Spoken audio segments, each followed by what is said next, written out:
Ahora sí, vamos a dar inicio a nuestro webinar del día de hoy. Primeramente, quisiera agradecer a todos por acompañarnos esta mañana. Esperemos que este sea un webinar muy productivo. Y un especial agradecimiento a nuestra empresa miembro MWF por ayudarnos a coorganizar este webinar. Bueno, primero quisiera darles algunas indicaciones para que el webinar fluya de la mejor manera. Por favor, eviten prender sus micrófonos y cámaras. Solo tendremos los micrófonos y cámaras de nuestros expositores prendidos. De esa manera evitamos cualquier interferencia y la presentación fluye mejor. Asimismo, todas las preguntas, consultas, dudas que tengan y que quieran hacerle a nuestros diferentes expositores, pueden escribirlas por el chat box, por donde acabamos de poner por acá, y nosotros nos vamos a asegurar de leerlos y hacérselos llegar a los expositores a lo largo de la presentación. Finalmente, esta sesión va a ser grabada, ya está siendo grabada, y va a estar colgada en nuestro canal de YouTube a partir del día de mañana, donde podrán entrar y volver a verla, compartirla o quizás ver webinars de otros temas que les pueda parecer interesantes de construcción sostenible. Pero en fin, ahora sí, quisiera dar inicio a nuestro webinar del día de hoy y vamos a empezar escuchando a nuestra empresa miembro MWF Solutions. Así que les doy la bienvenida a nuestro webinar y Sebastián, te doy el pase para dar el inicio.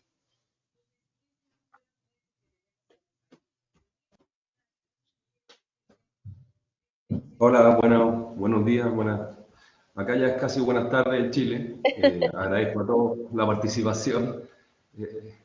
Y nada, bueno, estamos aquí para aportar un poco respecto a la calidad del interior, desde un punto de vista de un arquitecto. Básicamente yo soy arquitecto y trato de tener una opinión respecto a este tema, ¿ya? Bueno, avancemos ya con nuestra presentación.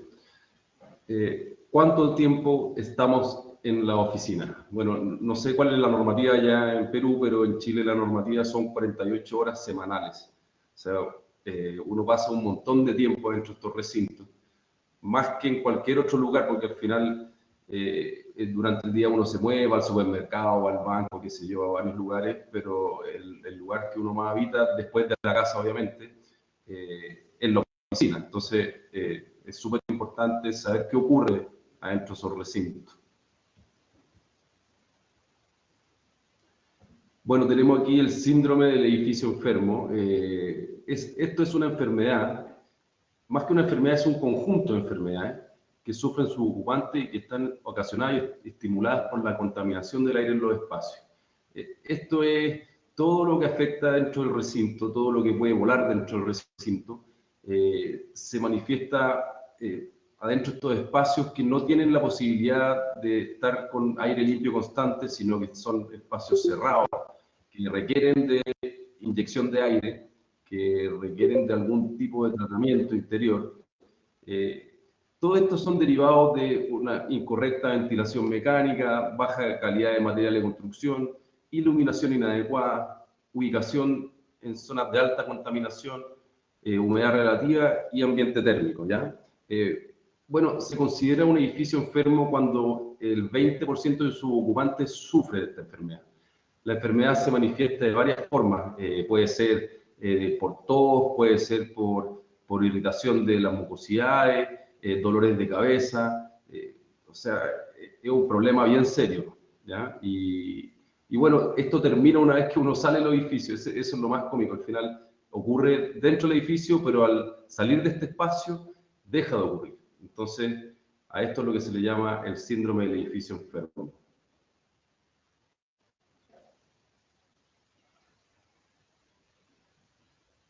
Pasemos.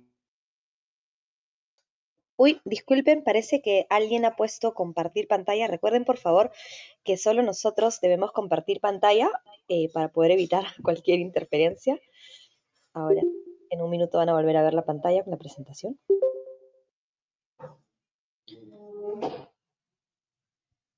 Ahora sí, estamos de vuelta contigo, Sebastián. Por favor, recuerden, micrófonos, cámaras apagadas y compartimos pantalla solo nosotros.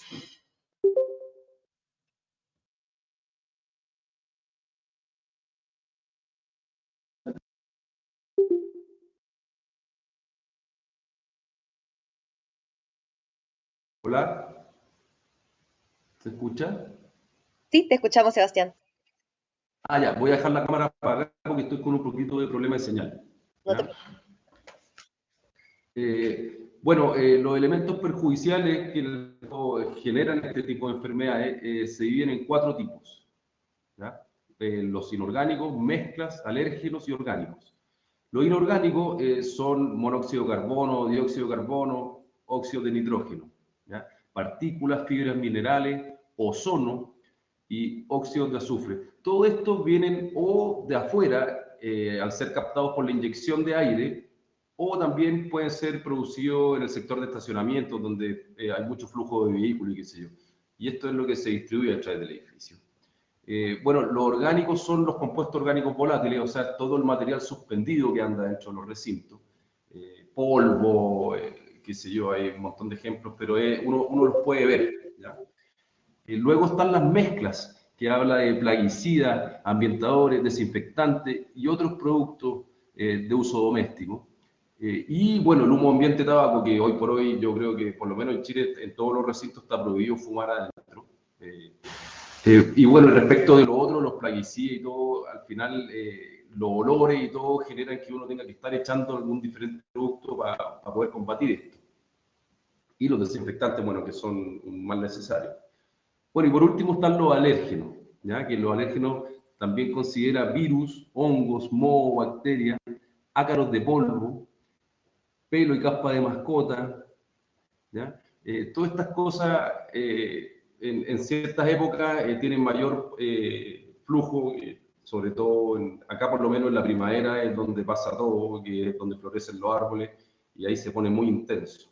Entonces, estos elementos logran entrar a los recintos, además de ser producidos en ciertos recintos, me refiero a los hongos, al moho, y bueno, y los virus que la misma gente las lleva dentro de los recintos cuando están resfriados, qué sé yo, cuando están enfermos, y al estar encerrados se empiezan a esparcir dentro de estos recintos. Bueno, vemos aquí los impactos por la mala calidad de aire, ¿ya? Hablamos de enfermedades respiratorias y cardiovasculares en los ocupantes, Y bueno, hay un montón de inversión en salud pública y privada por parte de las empresas para resolver esto. Eh, Acá podemos ver un gráfico que muestra las licencias por patologías médicas, ¿ya? Eh, las enfermedades, aquí en particular habla del COVID, ¿ya? Y el gráfico muestra que el COVID llegó a un 25% de licencias por patologías médicas.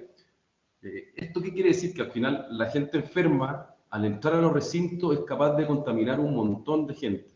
Entonces, siempre va a haber un problema de asistencia al trabajo o producto del contagio por esparcimiento. Eso quiere decir que una persona enferma entra y contamina al resto y por ende se genera un problema de ausentismo en la empresa. Entonces es un problema que no es menor y hay que tenerlo súper presente, ¿ya? Bueno, ¿cómo se generan los contagios? Hay un montón de datos que hablan de que el virus o los virus principalmente se contagian de persona, entre persona y persona. ¿Ya? Hablan mucho de que el estornudo es una de las cosas más complicadas porque es capaz de viajar un montón de metros. Y eso genera que la saliva que uno tira o que uno bota en el ambiente contagia al contactarse con otras personas, no necesariamente que le entre a la boca, sino que uno puede estornudar en una mesa y uno después pone la mano en la mesa y se lo lleva a la boca y ya se puede producir un contagio de cualquier enfermedad, ¿ya? Y bueno, aquí hay una imagen que muestra dos personas y divide la gotícula que uno genera en dos tipos de gotícula, ¿ya? La primera es la más pesada, que precipita rápidamente al suelo, debe avanzar con suerte 1 metro, pero la más complicada es la más livianita. ¿Por qué? Porque al entrar al aire, al tomar velocidad, es tan delgada y chica que se seca y al secarse queda flotando. Entonces, hablan de que un estornudo puede avanzar hasta 7 metros de distancia, lo cual es un montón. Y puede estar hartos minutos dando vuelta. Entonces, chuta, es un problema bastante grave y hay que tenerlo presente. Bueno, aquí esta imagen muestra los tipos de soluciones. Habla de un sistema activo y un sistema pasivo. Eh, Bueno, quiero partir por el sistema pasivo, que me parece que es súper claro en el gráfico. Este es como un corte de un recinto y muestra la extracción por un lado, al lado derecho, y la extracción sube, pasa en la ductería, y al pasar en esta ductería hay un punto en el cual o hay un filtro EPA, hay varios tipos de filtros, o hay una luz UV o luz UVC.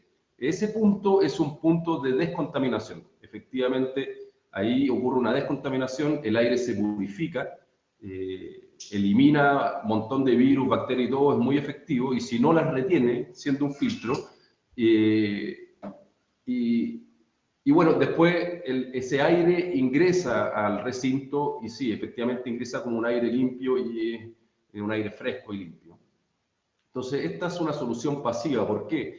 Porque uno tiene, la extracción tiene que tomar los elementos, llevarlos hasta el filtro y ese es el punto, es el único punto en todo este sistema donde se elimina o se retiene virus, bacteria, todo lo que vuela en el recinto. A eso se le llama un sistema pasivo. Y al lado tenemos, en el gráfico al lado, un sistema activo. Este sistema no requiere llevar el virus o el elemento o la bacteria, lo que sea, a ningún lugar, sino que entra en el recinto y invade o inunda el recinto. Y va en búsqueda de las cosas y las va eliminando. Eh, Básicamente, es una solución muy distinta. Son dos soluciones. eh, una está en un lado y el otro está en el lado opuesto, porque finalmente, al ser activo, la capacidad de eliminar es mucho, mucho mayor y muy potente.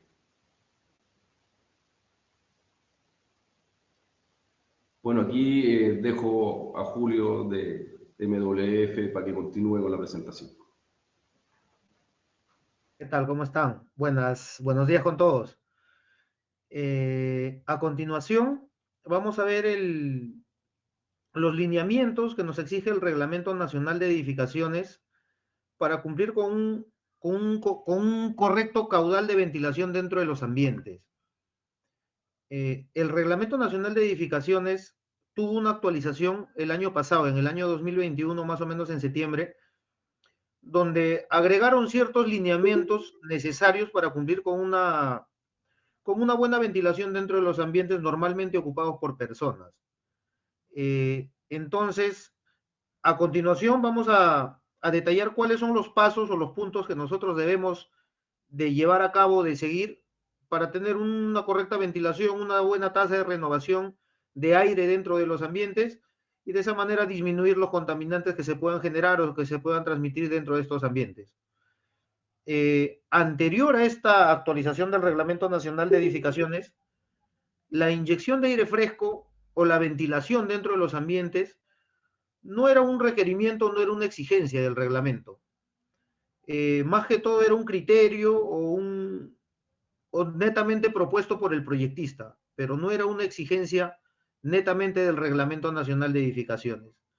A partir de la pandemia que se dio el año 2020, recién plantearon o recién exigieron contar con una tasa mínima de renovación de aire o de ventilación en los ambientes, siguiendo los lineamientos que a continuación vamos a ver.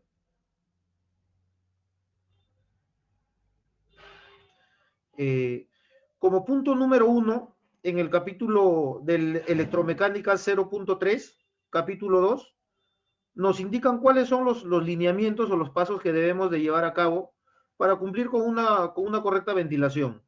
Entonces, las condiciones mínimas de calidad de aire interior para el diseño de sistemas de ventilación en edificaciones, ¿qué nos indica?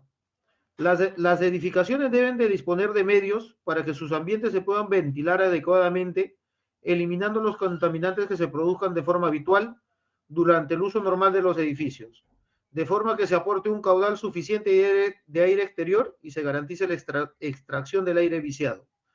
Adicional a esto, se recomienda que el aire cuente con filtros y en la mano derecha tenemos todos los puntos a seguir para garantizar que estemos brindando una solución correcta, una ventilación correcta dentro de los ambientes. El punto número 1 es el VBZ, que vendría a ser la tasa mínima de ventilación. Este parámetro puntualmente es el caudal, ya sea medido en CFM, metros cúbicos sobre hora, litros sobre segundo, dependiendo de cómo lo quieran trabajar. Normalmente se trabaja con CFM, unidades inglesas, o metros cúbicos sobre hora, que son las unidades americanas, ¿no? Dependiendo de cómo lo quieren trabajar. El punto número 2 es elegir qué eficiencia de filtros vamos a necesitar de acuerdo al tipo de ambiente y el tipo de sistema que estemos planteando. Si vamos a contar con aire acondicionado o solamente vamos a plantear ventilación mecánica. El siguiente punto son los valores límites permisibles para agentes químicos contaminantes dentro de los ambientes de trabajo. El siguiente punto son las tasas mínimas de extracción. Aquí sí tenemos que parar un poquito porque no necesariamente tenemos que extraer a todos los ambientes donde inyectemos aire fresco. Hay un cuadrito donde nos van a explicar qué ambientes sí necesitan una extracción y qué ambientes no necesitan una extracción. El punto número E vendría a ser las distancias mínimas de separación a tomas de ingreso de aire al exterior. Hay distancias mínimas que debemos de seguir de dónde captar el aire fresco que debemos de inyectar dentro de los ambientes. El siguiente punto es la temperatura de aire interior, la altitud, que va a variar dependiendo a qué altitud nos encontremos, hay factores de corrección, y emisores ultravioleta de banda C cuando llevemos equipos de aire acondicionado. La siguiente diapositiva, por favor. Entonces vamos con el punto número 1, o uno de los más importantes. ¿Cuál es la manera de calcular este caudal de inyección de aire fresco o esta tasa mínima de ventilación dentro de los ambientes? El Reglamento Nacional de Edificaciones lo que ha hecho es copiar todo lo que nos manda la RAE 62.1 y plasmarlo o lo ha calcado tal cual dentro del Reglamento Nacional. Entonces, la fórmula que vamos a utilizar para hacer este cálculo de caudal es la misma que está en la RAE 62.1, que vendría a ser el VBZ, como ya lo mencionamos anteriormente, es el caudal de aire exterior. Vamos a calcular el caudal de aire exterior. Pero acá hay que tener en consideración lo siguiente, si se dan cuenta, está con las unidades litros sobre segundo. O sea, no se olviden de multiplicar por el factor de conversión que ustedes crean necesarios. Si van a trabajar, como les dije, en CFM, es metro cúbico sobre hora, o si de repente lo van a seguir trabajando en litros sobre segundo. Pero nunca se olviden del factor de conversión de las unidades, eso es importante. El siguiente punto es el RPE. Es el caudal de aire exterior requerido por persona según la tabla. Si se dan cuenta, a la mano derecha nosotros tenemos una tablita y el RP va a depender mucho del tipo de ambiente o el tipo de lugar que necesitemos ventilar. Ahí tenemos varios, tenemos aulas, salones de recreación, laboratorios, etcétera. Entonces, vamos a buscar el RP a qué tipo de ambiente pertenece y sacamos ese valor y lo metemos a la fórmula. El RA, el caudal de aire exterior requerido por unidad de superficie por metros cuadrados, también lo vamos a sacar de acuerdo a la tabla que tenemos a la mano derecha, dependiendo de cada tipo de ambiente. Y luego vamos con el parámetro que vendría a ser el PZ. El PZ es el número, no, regresemos una más por favor. El PZ es el número de personas que van a estar dentro de este ambiente que se va a ventilar. Este parámetro lo sacamos del aforo. Normalmente todo ambiente lleva, o tenemos como dato que ya nos brindan los arquitectos el aforo. Entonces ese dato simplemente sacamos y lo reemplazamos. El AZ es la superficie neta habitable en la zona ventilada. O sea, esto lo saco simplemente con una polilínea, selecciono el área neta que se va a ventilar y ya tengo los 4 parámetros o los 4 datos que necesito para poder tener el caudal mínimo de ventilación. Entonces, con esto ya podemos tener el caudal mínimo de ventilación en las unidades que deseamos trabajar. Ahora, si se dan cuenta, en la mano derecha tenemos 2 parámetros adicionales, que es el RD y el RT, que no lo estamos utilizando en la fórmula. Normalmente estos 2 parámetros se utilizan cuando el reglamento nacional de ese país, supongamos entre comillas, no tiene bien definido el tema del aforo ni el tema del área neta habitable. O sea, nunca lo vamos a utilizar porque normalmente siempre esos datos los tenemos. Pero como lo han copiado y lo han pegado del RAE 62.1, se sigue manteniendo esas 2 líneas que normalmente no las vamos a utilizar. Ahora sí, la siguiente, por favor. El punto número 2 nos indica los filtros para mejorar la calidad de aire. Las edificaciones incluidas en la tabla número 2 deben aplicar filtros según se especifica a continuación. El cuadrito que tenemos ahí nos indica qué tipo de eficiencia de filtros vamos a aplicar dependiendo el ambiente a ventilar. Si bien es cierto, al costadito tenemos las eficiencias, están catalogadas por MER, y a la mano derecha tenemos los tipos de ambientes. Entonces, normalmente los ambientes, oficinas, colegios, centros comerciales, etcétera, caen justo en el medio, que nos indican que tenemos que filtrar con filtros con una eficiencia entre 5 a 8, eficiencia MER. Entonces, hay que tener en consideración eso al momento de seleccionar los filtros, y como recomendación, si yo voy a instalar un filtro MERP 8, anterior a ese filtro se recomienda plantear un filtro de malla de aluminio o poliéster para evitar que estos filtros que ya tienen una eficiencia un poco elevada se saturen muy rápido y el mantenimiento sea costoso. Entonces es una recomendación por parte mía. La siguiente. Los valores límites permisibles para agentes químicos en ambientes de trabajo. Los valores límites permisibles para las concentraciones de los agentes químicos en el aire representan condiciones a las cuales la mayoría de las personas pueden estar expuestas día tras día en su ambiente laboral durante toda su vida laboral. Sin sufrir efectos adversos para la salud, ningún tipo de ambiente de trabajo debe exceder los valores detallados en la tabla número 3. Hemos recortado un pedacito de la tabla, porque en sí es una tabla mucho más extensa que no entraría en esta diapositiva, y ahí tenemos bastantes componentes. Tenemos acetona, ácido nítrico, etcétera. Normalmente estos contaminantes no están dentro de las oficinas, pero al tener nosotros una ventilación o al tener una tasa mínima de renovación bien calculada, va a ser bien difícil que superemos los ppm o los valores que nos indican en esta tabla.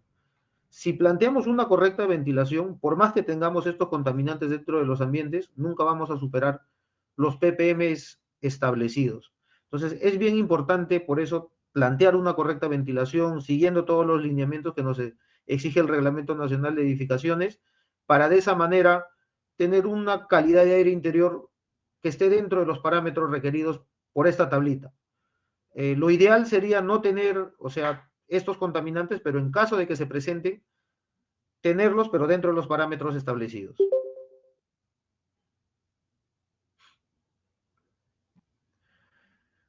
Luego tenemos, así como tenemos una tasa mínima de inyección de aire fresco, vamos a tener una tasa mínima de extracción de aire fresco.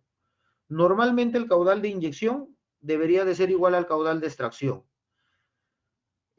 Sin embargo, si vemos la tablita del costado, no todos los ambientes necesitan una tasa mínima de extracción. Ahí te enumeran qué ambientes puntuales sí van a necesitar una extracción mecánica y los ambientes que no están aquí ya quedarían a criterio netamente del proyectista.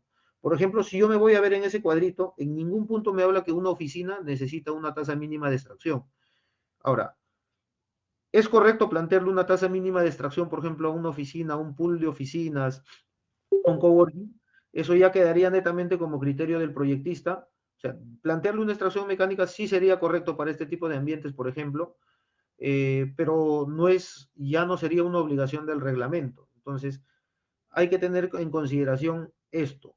La inyección debe de tener una extracción, pero no en todos los ambientes, en los ambientes que me mandan ese cuadrito. Por ejemplo, en una oficina, si yo planteo una inyección y no planteo una extracción, la pregunta va a ser, ese aire que estoy inyectando, ¿por dónde va a salir o por dónde se va a ir? Entonces, normalmente esto se sustenta de la siguiente manera, o sea, esta inyección de aire que yo planteo de este ambiente, normalmente se extrae por los baños, porque en los baños se plantea una extracción mecánica y por ahí se condensa esa presión positiva que estoy planteando con la inyección de aire fresco. Entonces, ahí lo dejamos como un punto que va a estar dentro del criterio netamente de las personas que van a armar los proyectos y no necesariamente es una exigencia. Los demás ambientes, como vemos aquí, esos sí son exigidos por el Reglamento Nacional de Edificaciones. Y ahí tenemos las tasas mínimas de extracción, que normalmente va a ser igual a la tasa mínima de inyección. Luego, como un punto importante también son las distancias mínimas de separación a tomas de ingreso de aire exterior. Para yo plantear distancias mínimas, primero tengo que entender a qué clase de aire pertenece cada uno. Nosotros tenemos 4 tipos de clase de aires. Vamos a tratar de explicar cada tipo de aire para tener una idea de qué trata. Por ejemplo. La clase 1, aire con baja concentración de contaminantes, baja intensidad de irritación sensorial y olor inofensivo. ¿Eso qué quiere decir? Que la clase 1 de aire es un aire limpio. Es un aire que se podría inclusive inyectar a un ambiente de trabajo, no es un ambiente contaminado. La clase 2, aire con moderada concentración de contaminantes, leve intensidad de irritación sensorial u olores levemente ofensivos. El aire de clase 2 incluye también el aire que no es necesariamente dañino o cuestionable, pero que no es apropiado para transferencia o recirculación en ambientes usados para diferentes propósitos. Por ejemplo, un aire que cuenta con partículas de dióxido de carbono, que vendría a ser la respiración del ser humano, en bajas concentraciones pertenecería a este tipo de clase 2. Pero este aire sí ya no se recomienda inyectar a un ambiente. Este aire ya es un aire contaminado que en exceso puede generar daños a las personas. El aire de clase 3, con importante concentración de contaminantes, importante intensidad de irritación sensorial y olores ofensivos. Por ejemplo, si yo tengo un cuarto de basuras, tengo un baño, este aire que se genera dentro de estos ambientes ya pertenecen a este tipo de clase, a la clase 3, porque ya cuentan con contaminantes en el aire, cuentan con olores fuertes que ya pueden afectar a las personas. Entonces, estos aires ya pertenecen a este tipo. Y el aire más peligroso, entre comillas, es el aire de clase 4. Aire con gases, con humos altamente objetables, con partículas potencialmente peligrosas, gases en concentraciones suficientemente altas para ser consideradas dañinas. Por ejemplo, el humo. El humo es un aire que ya pertenece a la clase 4. Aire con partículas de monóxido de carbono o aire en estacionamientos ya pertenece a la clase 4. Aire que venga de una campana de extracción de cocinas, por ejemplo, que viene con partículas de grasa, con partículas de humo, altas temperaturas, ya pertenece a la clase 4. Entonces, una vez que yo defino a qué clase pertenece mi aire, recién voy a poder plantear lo que me manda el cuadrito en la mano derecha. Por ejemplo, si yo voy a tomar aire fresco y al costado tengo la descarga de un aire de clase 1, que entre comillas lo llamamos limpio, me dice que la distancia mínima de separación es 0 metros. ¿Eso qué quiere decir? Que yo puedo plantear mi inyección al costado de la descarga de este tipo de aire, no hay ningún problema. Por eso es que les comenté que este aire inclusive se podría reingresar a un ambiente. Si yo tengo una salida de aire de extracción de clase 2, yo ya debo de mantener una distancia de 3 metros para poder inyectar mi aire fresco al ambiente, no menor a 3 metros. Ahora, si yo tengo mi aire de clase 3, yo necesito por lo menos 5 metros de distancia mi toma de aire fresco a la descarga de este aire de clase 3. Y si yo tengo un aire de clase 4, yo necesito por lo menos 10 metros de distancia. Entonces, a mayor concentración de contaminantes, mayor la distancia de la toma de aire fresco. Ahí tenemos más consideraciones en el cuadrito que lo podrían revisar, que está en el Reglamento Nacional de Edificaciones EM-030, capítulo 2, como lo comenté a un inicio. Hay un tema de alturas, o sea, yo puedo poner una toma de aire fresco un poco más baja y la extracción más arriba. Ya revisando el cuadrito pueden ver mejor las distancias, tanto horizontales como verticales, y plantear una correcta toma de aire fresco.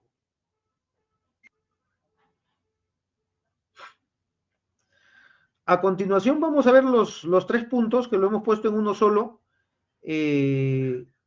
porque son párrafos puntuales o precisos. Entonces, el artículo número 11 nos habla sobre la temperatura de aire exterior. Cuando la temperatura exterior sea menor de 15 grados Celsius, la temperatura mínima de ingreso de aire de renovación en ambientes habitualmente usados por seres humanos no debe ser menor a 18 grados Celsius, salvo ambientes con requerimientos especiales. ¿Esto qué quiere decir? Por ejemplo, si yo me voy a un departamento, a un lugar donde la temperatura exterior es menor a 18 grados Celsius, 15 grados, 14 grados, 10 grados Celsius, este aire, antes de ser ingresado a los ambientes donde están normalmente ocupados por personas, tiene que tener un tratamiento especial. Yo no puedo ingresar el aire a menor de 18 grados Celsius. O sea, lo que se recomendaría en este caso es plantear resistencias eléctricas y calentar el aire un poco a 18 grados Celsius y a esta temperatura recién ingresar a los ambientes para evitar cualquier tema de choque térmico o pueda generar enfermedades dentro de las personas, ya sean respiratorias, porque si yo tengo un ambiente que está a una temperatura y estoy ingresando aire muy frío, puedo causar enfermedades respiratorias a estas personas o resfríos. Entonces, necesariamente por eso se tiene que calentar el aire e inyectar con resistencias, bombas de calor. Ya se busca la manera de cómo calentar el aire. Lo más fácil es una resistencia eléctrica, ¿no? Entonces, esto hay que tener en consideración al momento de plantear soluciones de ventilación mecánica dentro de los ambientes. El artículo número 12 me indica lo siguiente: altitud.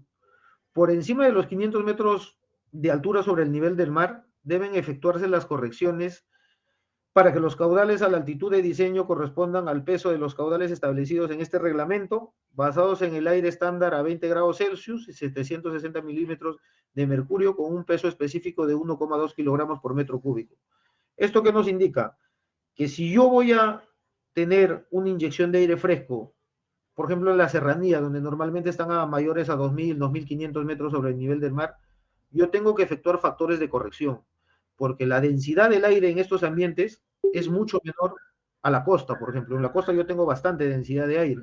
Entonces el caudal que me sale en mi fórmula que hemos visto anteriormente va a ser la misma, pero si yo hago el cálculo de aire con esta misma fórmula para un ambiente o para un lugar que está por encima de los 500 metros sobre el nivel del mar, no va a ser correcto, hay que meterle factores de corrección. Normalmente es un 20% más, o sea, si mi caudal es 1000 CFM, acá yo le debo de meter 1200 CFM por lo menos, por la baja densidad de aire que tenemos. Eso es más o menos aproximado, el cálculo se tendría que hacer y dependiendo de la altitud va a salir un caudal un poco más elevado.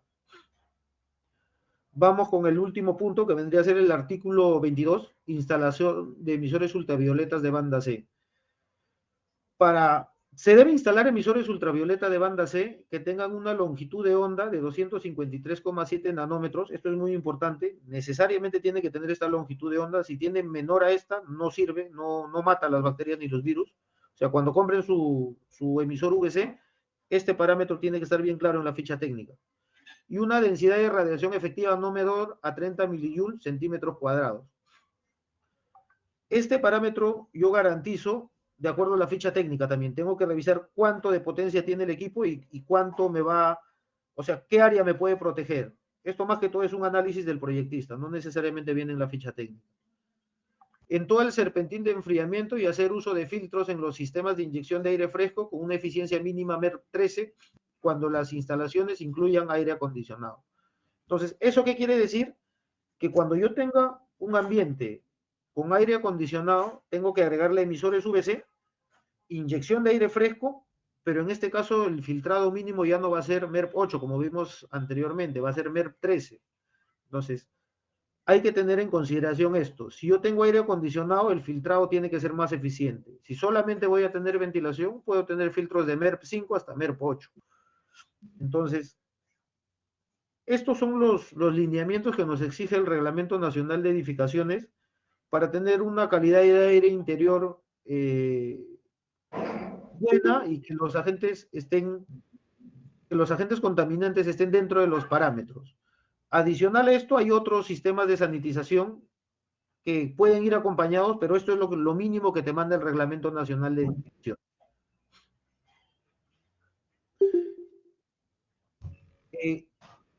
Sí, a continuación, doy pase a mi compañero.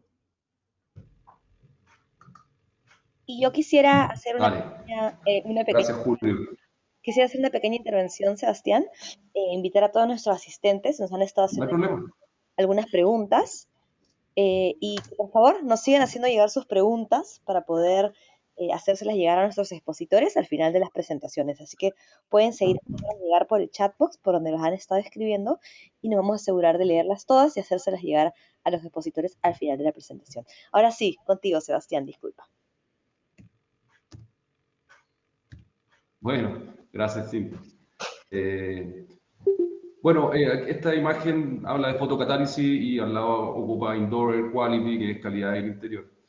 Bueno, yo quiero comentar que la fotocatálisis, ¿en qué consiste básicamente? Es una reacción catalítica que involucra la absorción de luz por parte de un catalizador, ¿ya? Esto ocurre de manera natural en la naturaleza y es parte del principio natural de descontaminación de la naturaleza, ¿ya? Hay un montón de ejemplos en la naturaleza, por ejemplo, la luz del sol con la nieve genera este efecto.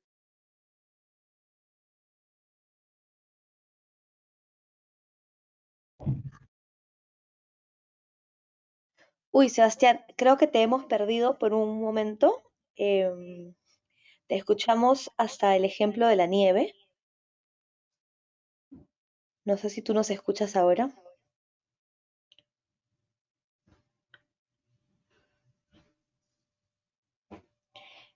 No, Sebastián, no te estamos escuchando lamentablemente.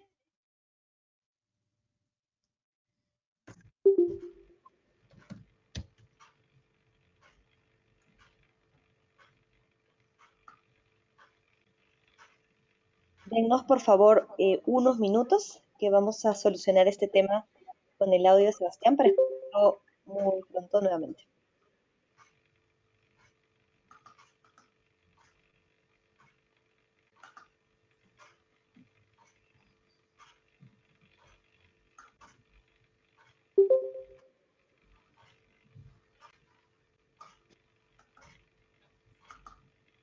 ¿Ahí sí me escuchan? Ahora sí, Sebastián, ahí te escuchamos. Ya, ya, gracias, Cintia. Entonces voy a dejar desconectar la cámara mejor porque si no, no me da. Ya. Perdón. Bueno, lo que les comentaba, que este hidroperóxido está compuesto básicamente de radicales libres y estos radicales libres entran excitados en el recinto y entran a hacer contacto con los microorganismos, virus, moho, bacterias, lo que pillen, y lo que hacen en el fondo es que los desactivan y los precipitan. Al lado derecho tenemos el Remealo, que es uno de los productos que nosotros comercializamos con Danengue, de la marca RGF, y básicamente este es como el producto estrella. ¿Por qué? Se puede ver que ahí va el flujo, muestra un poco el flujo, cómo pasa a través de este elemento. Este elemento se instala en el ducto de aire, y el vapor de agua, al pasar a través de este elemento, se transforma en hidroperóxido. Además, tiene la condición de tener un ionizador en la esquina. Entonces, este producto, la gracia que tiene es que, además de ser fotocatálisis y generar hidroperóxido, también trae un ionizador que genera iones positivos y negativos. Y esos iones positivos y negativos, ¿qué es lo que hacen? Agrandan las moléculas y hacen más fácil que el hidroperóxido sea capaz de eliminarlo, o eventualmente esas moléculas, al ser más pesadas, precipitan y caen al sistema de extracción.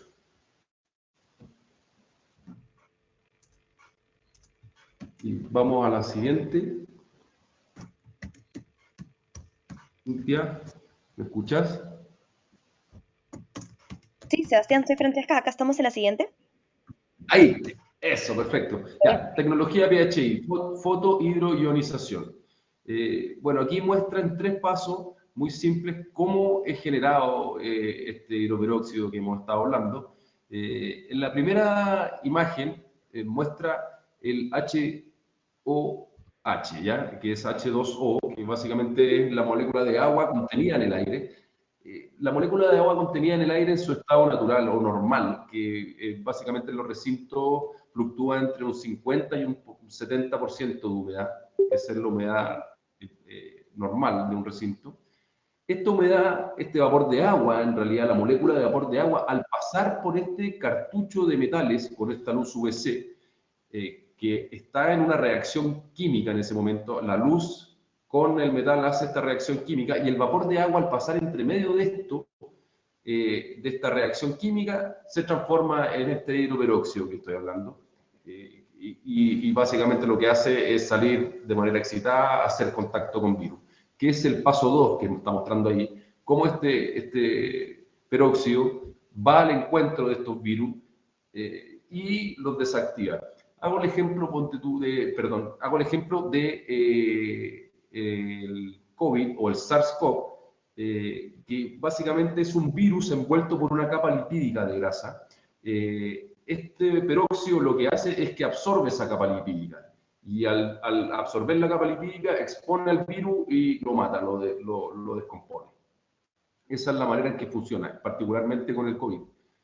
Entonces, después nos vamos al paso 3. El paso 3, cuando estos radicales libres o este peróxido de hidrógeno, si no hace contacto con nada, se vuelve a transformar en una molécula de agua, ¿ya? Y básicamente ese es el proceso. Bueno, la tecnología fotocatalítica.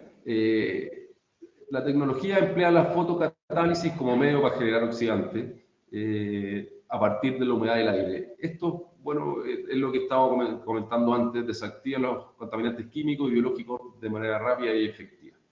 Ahí habla de, bueno, emplea un emisor de luz UVC, la longitud de onda en nanómetros es de 2,54. Esa es una longitud que vienen estudiando hace muchos años. Esta es una empresa americana que lleva 35 años desarrollando estos productos, y ellos han sido capaces de setear esta luz y setear los metales para producir este peróxido de hidrógeno en bajas dosis, porque al final las dosis fluctúan entre 0,02 ppm y 0,04 ppm. Entonces es muy bajo. En Chile la norma es de 0,8 ppm. Entonces, al estar en 0,02 y 0,04 estamos muy por debajo de la norma. Y bueno, la mano derecha muestra las distintas cosas que es capaz de eliminar: virus, olores, el humo del cigarro, los compuestos orgánicos volátiles, bacterias, moho, polen, la caspa de los animales y bueno, el polvo. Entonces, es un desinfectante muy potente, este fotocatálisis. Es más, perdón, se puede ver arriba en la imagen que dejamos ahí como en la presentación. No, pero estamos con esta, está perfecto, Cintia, porque se repite la imagen de arriba. Se puede ver cómo empieza a precipitar a partir de la rejilla de inyección de aire, que es la manera más efectiva de ocupar, ¿no? Bueno, aquí habla un poco del tratamiento de aire por fotocatálisis. ¿Cómo va instalado este equipo?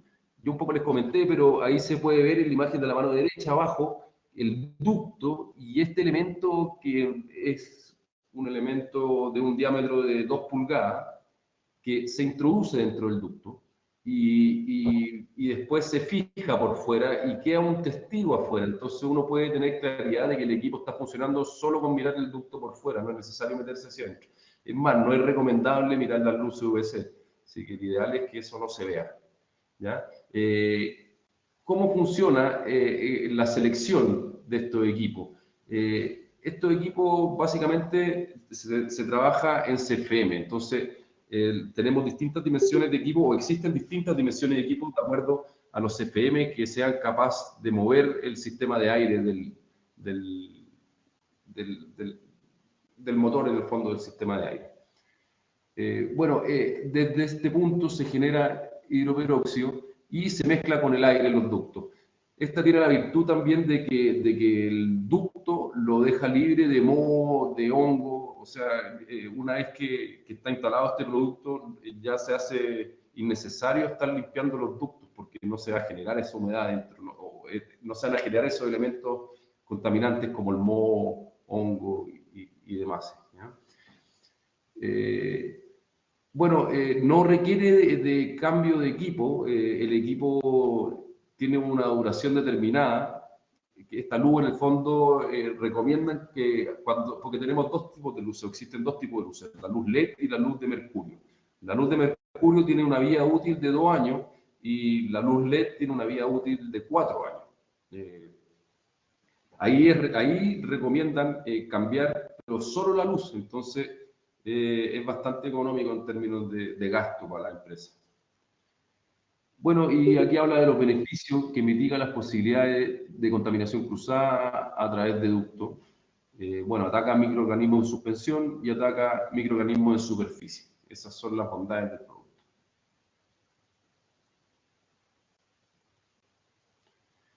Y bueno, aquí podemos ver una gama de equipos. Son una parte de los equipos. Es muy bueno el ejemplo porque muestra a mano izquierda la luz UV, ya que básicamente se ocupan los rooftops para evitar que los rooftops arriba, el equipo de arriba se llene de mugre. El segundo es un equipo de ducto que es el QR o QRP. Este va inserto en el ducto. El tercero es el split o mini split, que se ocupa de estos equipos de split, que bueno, en Chile por lo menos son muy habituales, porque es una manera fácil de controlar la temperatura en un recinto sin tener que armar un tremendo sistema de ductería.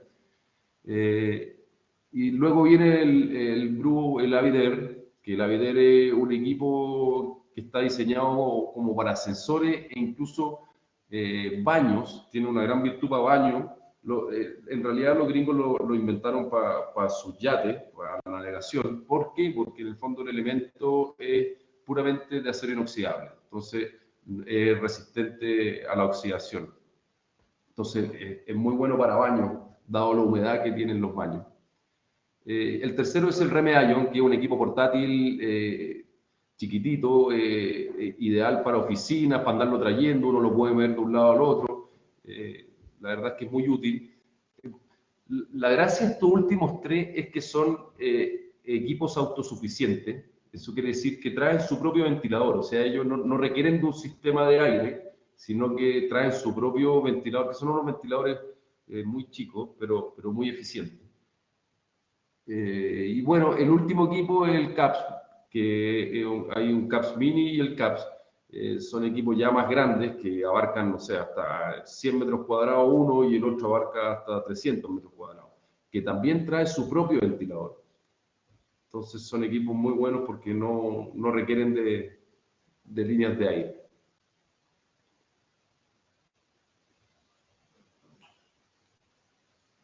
Y bueno, aquí doy el pase a Jean Manuel de MWF porque este es un ensayo que hizo él. Muchas gracias por todo escuchar.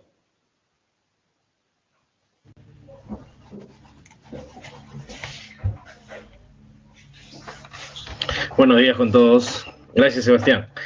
Bueno, el análisis microbiológico que se ha realizado en varias instalaciones de acuerdo a nuestros sistemas que hemos instalado con la tecnología de fotocatálisis, consiste eh, en que coloquemos estas placas Petri, que son unos cultivos que se pre-incuban en laboratorios acompañados de la Universidad Nacional de San Marcos, quienes son los que hacen el servicio. Se exponen durante unos 10 minutos, ubicados estratégicamente por donde viaja o cerca donde están los puntos de inyección, pueden ser de los equipos evaporadores o las UMAS, donde se han instalado los equipos tipo Guardian, los QRP, ¿no? ¿Qué es lo que recaban estas placas? Son las unidades formadoras de colonia, que lo que hace es todo lo que está expuesto en el medio ambiente va a poder eh, sentarse en estas plaquitas ubicadas estratégicamente, ¿no? Hemos tenido muchos casos de casos de éxito, casos de pruebas, donde hemos colocado estas unidades plaquitas que en la siguiente lámina vamos a poder ver, ¿no? Por favor. Como el caso del King de Ica, que antes de colocar nuestro sistema de fotocatálisis, se colocan estas plaquitas. Se evalúa primero el área donde vamos a colocar estas placas para poder determinar la cantidad de placas. Estas plaquitas, al estar expuestas por unos 10 minutos, van a poder colocarse estos agentes, puede llamarse microorganismos, hongos, bacterias, lo que fuese, se tapan, se llevan al laboratorio y se dejan exponer por unos 30, a una temperatura de 30 grados por unos 15 días, para que podamos obtener el resultado de desinfección versus la primera toma de muestras que hemos realizado, ¿no?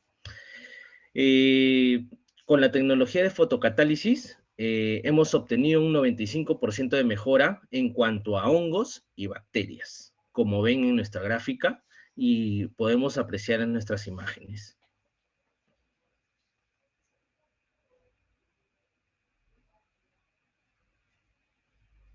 Muchas gracias.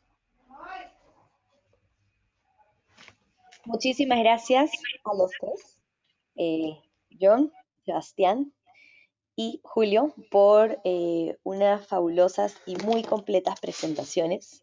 Hemos podido ver desde el lado científico qué significa, cuál es el impacto que todo el tema de la calidad ambiental interior tiene en nosotros. Hemos podido luego ver un poco del marco normativo local, con algunas comparaciones también del marco normativo en Chile, y hemos podido revisar algunas opciones y soluciones que pueden ser muy útiles para implementar en proyectos en nuestro país. Muchísimas gracias a los tres.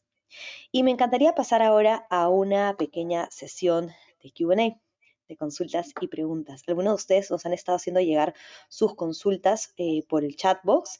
Voy a poner de nuevo por acá, para los que aún tienen consultas y quizás no nos las han hecho llegar o están un poco tímidos, no se preocupen, pueden hacérnoslas llegar por el chat box, acabamos de ponerles el mensaje por acá, las vamos a leer todas, nos vamos a asegurar de leérselas y hacérselas llegar a los expositores. Pero me gustaría empezar con las preguntas y voy a ir primero con una pregunta para ti, Sebastián. Y tú hablaste muchísimo, estoy dando un poco de background de la pregunta, pero hablaste muchísimo de todo lo que eran estos agentes que podían generar contaminación y que habían algunos con tamaños muy, muy pequeños. Esta es una pregunta un poco general, ¿no? Pero el tamaño más pequeño de agentes contaminantes puede ser tratado o en general los equipos tratan hasta cierto tamaño y ya partículas o agentes más pequeños no son tratados? Es una buena pregunta, pero me da la sensación que los purificadores que tienen límite de tamaño tienen que ver más con los filtros que con el peróxido, porque el peróxido es básicamente como un gas, entonces viaja en el aire y básicamente depende de que se encuentre con otro elemento. Entonces, está buena la pregunta y la agradezco y creo que esta pregunta devela la poca capacidad del filtro más que del peróxido. Yo creo que el peróxido no tiene límite en el encuentro con los elementos, entonces me da la sensación de que tiene que ver más con la capacidad del filtro, por eso hago esa mención, porque el filtro, hay ciertos filtros que son capaces de retener partículas y van bajando en su calidad de acuerdo a la fineza que tengan para retener el elemento. No así el peróxido, porque el peróxido, al ser un gas, va a tener la virtud de encontrarse por coincidencia con los elementos, sean del tamaño que sean. Muchísimas gracias. Espero No. haber aportado. Gracias. No, definitivamente sí, nos aclaras un poco la pregunta y la duda, ¿no? Y en línea, acabas de mencionar el tema de los filtros. Voy a leer una pregunta que no está en el orden que ha llegado, pero justo nos preguntaron, mencionaste algunos de los filtros MERV. La pregunta está en dos partes, ¿no? Uno, si estos filtros son del mismo estándar a nivel internacional, y nos dicen, por ejemplo, un filtro MERV 13 o MERV, no sé, otro nivel de MERV, es lo mismo en Chile que en Perú, o si varían de acuerdo a la normativa de los diferentes países. Y la siguiente parte de esta pregunta es si se pueden combinar filtros o si simplemente se tiene que tener un filtro de mayor exigencia. Yo entiendo que los filtros MERV, el MERV es una medida internacional, así que entiendo que es así eso. Y bueno, sí, pues, yo creo que combinar tecnologías es la clave. Mi impresión con el tiempo ha sido que mientras uno tenga más sistemas va a tener mayor efectividad, eso es un hecho. Entonces, si podemos tener filtros y también es muy bueno, si podemos tener filtros, peróxido y además, no sé, nanopartículas a nivel de superficie, es aún mejor. Nosotros estuvimos en contacto con una empresa en Estados Unidos que se dedica solamente a hacer proyectos de ingeniería y ellos, perdón, de ingeniería, pero en solución medioambiental y en solución de contaminación. Y ellos ocupan equipos de RGF, que es la marca que representamos con Danengue, y además ocupan un sistema como de nanopartículas. Entonces su solución va amarrado de varias soluciones, no solo una. Entonces, ante esa pregunta que hacen, o sea, estoy absolutamente de acuerdo. Creo que hay que ir mezclando y combinando las soluciones para ser más efectivo. Genial, Sebastián, gracias. Y una pregunta más, y luego pasamos a algunas preguntas para Julio. Nos pregunta si podrías volver a explicar la parte de sistema activo y sistema pasivo, específicamente para los VOCs, o COVs. Para los compuestos orgánicos volátiles. Exacto. Bueno, como les conté un poco, el sistema activo es el sistema que entra al recinto y que busca los elementos adentro del recinto. Está en el interior del recinto habitable, ¿ya? No así el sistema pasivo que está escondido en las entrañas del recinto, en la parte de la ductería, generalmente es por arriba, hay sistemas que vienen por debajo, y lo que hace es que o filtra o desintegra los elementos en un punto específico de esta entraña que yo menciono, que básicamente son las ducterías. Entonces hay una diferencia abismante entre uno y otro. Uno va al recinto, está dentro, convive con el ser humano, y el otro no, está escondido y retiene en un lugar apartado, y luego, bueno, tiene que haber un mecanismo de limpieza, algún sistema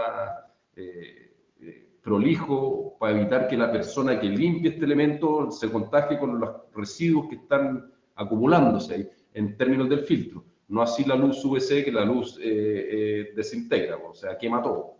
Entonces, espero haber respondido tu pregunta. Sí, excelente. Muchísimas gracias. Y ahora vamos No, gracias a ti, sí. con Julio con algunas preguntas. Julio, nos preguntan, y esta es una pregunta general, si es que este tipo de sistemas y filtros que ustedes ofrecen pueden integrarse en sistemas de monitoreo y control. Y la pregunta es un poco general, quizás si ustedes mismos tienen sistemas de monitoreo y control, podrías aprovechar y comentarlos o cómo es que se incorporan en sistemas. Y quizás también podrías comentar un poco, Julio, ya esto ya viene de parte mío, qué es lo que uno ganaría de tener monitoreo y control de este tipo de sistemas de filtro.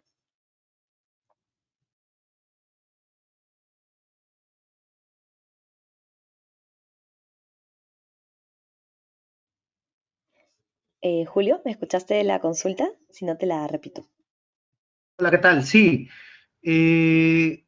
Esta pregunta no sé si la podría responder Joan Samamé, por favor, que le he instalado este tipo de filtros. Él está un poquito más enterado de este de este tema del monitoreo y control de los filtros mediante fotocatálisis. Sí, claro, por supuesto. Claro, por favor. Cintia, a ver, ¿me puedes reformular la pregunta, por favor, que está entrecortada mi señal?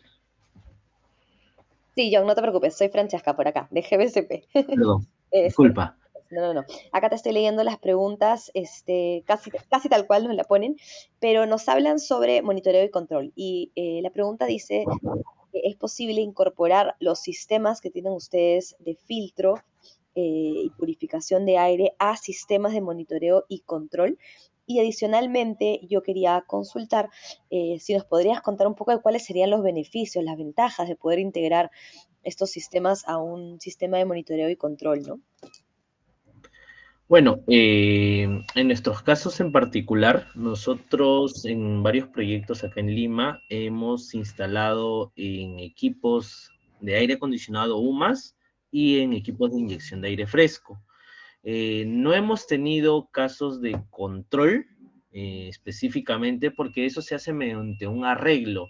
Quiere decir que se lleva en nuestro mismo tablero de control, tendríamos que poner unas horneras para que apliquen con unos relés una comunicación y lo puedan estar controlando de alguna forma el funcionamiento, porque básicamente este equipo enciende y apaga cuando el aire acondicionado está funcionando o el inyector está funcionando, ¿no? Es la única forma que nosotros hemos podido asociar al funcionamiento. En el caso de los equipos que mencionó Sebastián, que van para los ductos, el equipito es visible y en muchos de los casos el personal técnico del cliente lo puede verificar, ¿no? Como te decía, se puede hacer un arreglo mediante unas borneras en nuestros tableros de control, pero ya tendría que hacerlo el área de automatización, ¿no?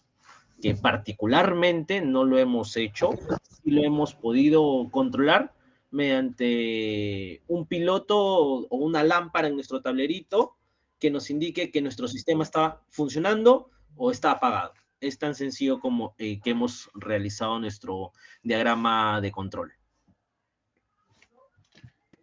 Muchísimas gracias, John. Y acá tengo una consulta que no sé si sea para ti o quizás Julio, pero se las voy a hacer. Es una consulta que viene, en realidad viene dos.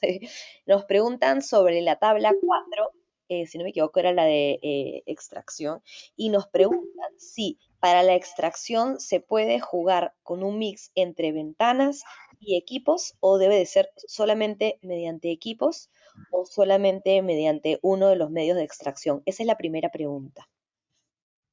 Ya, esa yo la respondo. Excelente, Julio. Dentro de la tablita de tasas mínimas de extracción mecánica, como les comenté, tenemos ambientes puntuales donde sí o sí deben de llevar una tasa mínima de extracción y una tasa mínima de inyección. Están bien claros cuáles son los ambientes: depósitos, lavanderías, almacenes grandes, etcétera. Ahí está el cuadrito. Hay ambientes, como les comenté, por ejemplo, una oficina, donde no está dentro del cuadro. Entonces, si no está dentro del cuadro, el reglamento no te exige plantear una extracción mecánica y esto va a estar netamente dentro del criterio del proyectista. Entonces, lo que sí tengo que plantear es una tasa mínima de inyección, pero por eso acá venía la pregunta, ¿cómo voy a extraer este aire que estoy inyectando? Entonces, normalmente esto se sustenta, esta extracción se da o se genera mediante los baños, porque los baños siempre van a contar con extractores axiales o extracción mecánica, o mediante las rendijas que tenemos en las puertas, las rendijas que tenemos en las ventanas, etcétera. Ahora, puedo abrir las ventanas, sí, pero esto va a ayudar a ventilar mejor el ambiente, o sea, porque por ahí va a inyectar aire, más no se va a extraer. Los puntos o las partes por donde normalmente se extraen son por los baños o por las rendijas de la puerta. Eso es lo que normalmente pasa en este tipo de ambientes. Ahora, si le pueden plantear una extracción mecánica sería mejor, ¿no? Pero eso ya depende de la arquitectura, del costo, del presupuesto, de algunas cosas que hay que tener en consideración adicionales solamente al reglamento. Muchas gracias, Julio. Y me imagino que la respuesta es muy similar porque la segunda parte de esta pregunta era, hacía referencia a la tabla 5, la distancia, la voy a compartir, la distancia mínima de separación de tomas de aire exterior. También nos preguntan si es que esa debe ser de los equipos mecánicos o un mix entre los mecánicos y las ventanas o elementos arquitectónicos. Ah, seguramente entre ventilación mecánica y la ventilación natural. Sí, para ambos. O sea, si yo tengo un baño, por ejemplo, que tiene una ventana y por esta ventana están saliendo estos olores cargados que pertenecen a la clase 2 o perdón, a la clase 3, entonces yo no puedo plantear una inyección cerca de esta ventana. Sí se toma como un punto de descarga de un aire de clase 3, por ejemplo. No necesariamente, ojo, tiene que ser solamente extracción mecánica, también hay ambientes con ventilación mecánica que generan estos aires contaminados y yo no puedo plantear mi sistema de inyección cerca a estas salidas o estos lugares donde van a estar cargados con estos contaminantes. Siempre hay que revisar eso y mantener las distancias que nos mandan el cuadrito, ya sean horizontales o sean verticales. Muchas gracias, Julio. Y tengo una última pregunta para ti y luego pasamos a un par de preguntas más para Sebastián. Y nos dice, nos comentaste que en la normativa se habla de emisiones ultravioleta, de una banda específica, no recuerdo la banda, discúlpame, pero ¿se puede utilizar otras tecnologías o si es que fuera ultravioleta, otros tipos de banda? Mira, lo que el reglamento te exige son emisores ultravioleta. Sí o sí tienes que plantearle emisores ultravioleta porque eso está normado, está en el reglamento. Y necesariamente tiene que cumplir con esa longitud de onda, que es 253,7, si no me equivoco. Si yo le meto una longitud de onda más baja a lo que especifica ahí, no te va a desactivar virus ni te va a desactivar bacterias. O sea, va a ser una luz ultravioleta que no te va a servir. Necesariamente tiene que cumplir con la longitud de onda y la radiación se tiene que cumplir también como indica en el reglamento, que tiene que ser 30 milijoules por centímetro cuadrado. Eh, Eso es lo mínimo que te manda el Reglamento Nacional de Edificaciones. Ahora, como recomendación, sí se recomienda plantear sistemas adicionales, puede ser un sistema de fotocatálisis, ionizadores, otros sistemas que van a mejorar tu calidad de aire interior. Sí, o sea, yo recomendaría que mientras más accesorios para que saniticen el aire es mucho mejor, no vas a tener mucha mejor calidad de aire interior. Pero el reglamento te manda hasta ese punto nada más.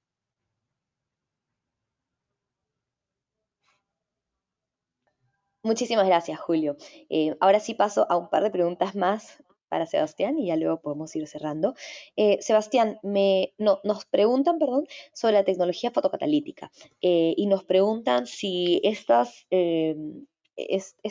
moléculas de hidrógeno tienen algún tipo de impacto en la salud de las personas. Me imagino que no, porque lo que buscan exactamente es filtrar, pero si también tienen algún tipo de olor y si los sistemas tienen algún tipo de sonido al emitir estas partículas. Bueno, gracias por la pregunta. Son varias preguntas en uno. La primera, el peróxido de hidrógeno no hace daño para la salud en las emisiones que estamos nosotros trabajando, ¿no? Hablábamos con el gran maestro Ricardo Cherem, que es el ingeniero de Danengue, y en su minuto él me hacía la mención y me decía que para que llegue a hacer daño el peróxido de hidrógeno, las cantidades tienen que ser abismantes, o sea, llegar a 70 partículas por millón.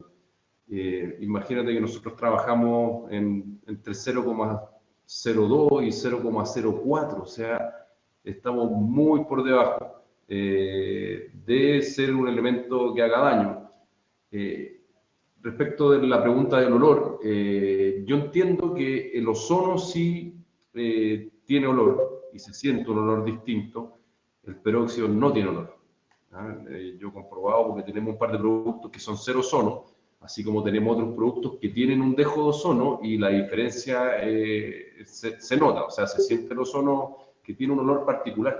La gente lo asocia como un olor a limpieza, hay otra gente que no le agrada mucho, eso va a depender, pero eso es ozono, el peróxido no genera olor. Y bueno, y la tercera pregunta que era respecto de si emiten ruido, la verdad que no emiten ruido. Estos productos se ponen en las líneas de aire y al ser perforados tampoco inciden en el flujo, quiere decir que no baja el flujo de aire que entra en el recinto, mantiene el flujo que va inyectando. Y obviamente no mete ruido en el caso de los deductos. En el caso de los equipos que traen su propio ventilador, sí emiten un ruido, pero el ventilador debe ser el ruido que emite el ventilador de un computador de torre, porque el ventilador es muy similar al del ventilador de torre de computador. Entonces es muy bajo el ruido. Hay unos equipos más grandes que la RRU, el Rapid Recovery Unit, que ese sí tiene un turbo ya más potente y emite un ruido más importante.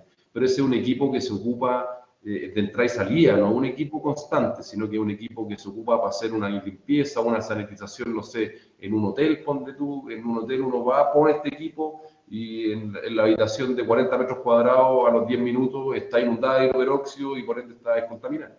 Entonces ahí uno se lleva el equipo. Ese es un equipo que sí podría meter ruido, pero se ocupa en una situación muy especial, particular. No es un equipo del día a día. Así que, bueno, eso. Espero haber colaborado con la respuesta. Gracias, Sebastián. Sí, he puesto esta diapositiva de los equipos porque nos han hecho justo una consulta sobre el equipo que mencionaste que era bueno para utilizar en botes o en baños. Ah, perfecto. El Avidair. Sí, Sí, ese equipo tiene un motor miniatura, es como del tamaño del ventilador de un computador. O sea, ese es el ruido que puede llegar a emitir, ah, muy bajo. Ese excelente. equipo, la gracia que tiene, ya que estamos hablando del equipo, es que es un equipo para zonas públicas, se puede ocupar en baños públicos. ¿Por qué? Porque el equipo queda embutido en el muro. Entonces, no se lo pueden llevar. Yo no sé cómo es Perú, pero acá en Chile les gustan los souvenirs. Entonces, si se los pueden llevar, se lo van a llevar. Y bueno, la gracia de ese equipo es que al quedar embutido en el muro, no se lo pueden llevar. Entonces es un equipo muy seguro que no se lo van a robar. Así que, bueno, baños públicos está perfecto. Sucede lo mismo acá, también les los Me suben. imagino.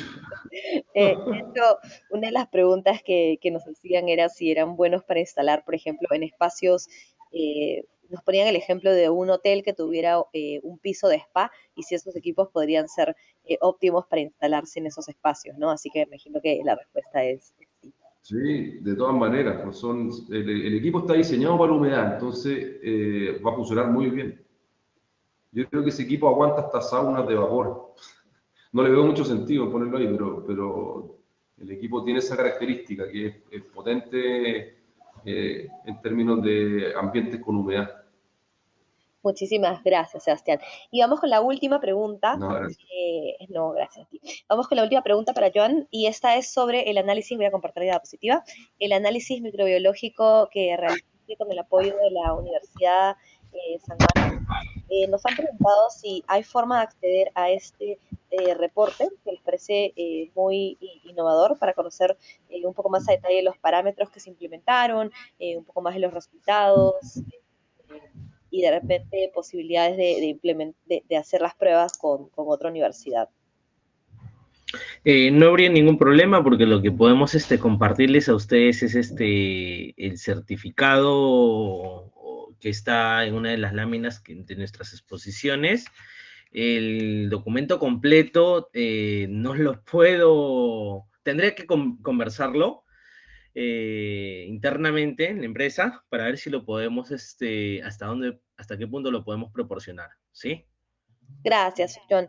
Igual acá comparto el certificado y las conclusiones por si alguien quiere tomar nota de el éxito que fue este estudio.